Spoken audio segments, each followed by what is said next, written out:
এত অল্প বয়সে নিজের মানসিক শান্তি হারাই ফেলামু, এটা কোনোদিন ভাবছিলাম না ভাই।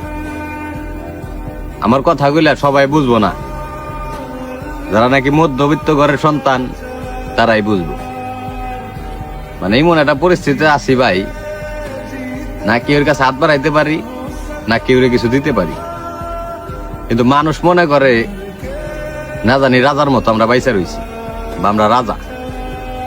মানুষ সেটা বুঝাইতে পারতাছি না যে আসলে আমরা ভালো নাই, বা আমাগো এখনো পাও শক্ত করার মতো একটা জায়গা হয়ে উঠে নাই।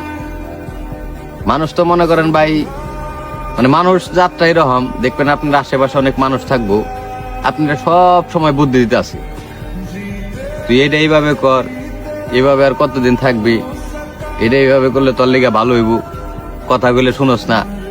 কিন্তু কেউ কয় না ভাই যে আমি তোর ভাই, আমি তোর বন্ধু, বা আমি তোর বড় ভাই, বা ইত্যাদি ইত্যাদি, আমি তোর ভালোবাসার মানুষ, আমার লগে আয়, আমি এই রাস্তাটা তোরে করে দিতেছি, তুই রাস্তাটা নিয়ে থাক, বা এই জিনিসটা, এই কাজটা করে দিতেছি, এই কাজটা নিয়ে থাক। সবাই মনে করেন উপরে উপরেই কয় এটা করেন ওইটা করেন, কিন্তু ভিতরে যে কি চলতেছে বা পা শক্ত করার মতো যেটা অবস্থান, ওইটা আর কেউ করে দেয় না ভাই।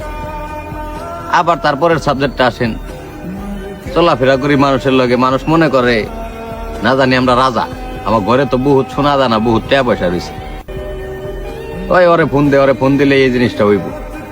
কিন্তু মানুষকে বুঝাইতে পারি না ভাই যে আমাকে 4 আনা পয়সা ইনকাম নাই, এই জিনিসটা বুঝাইতে পারি না।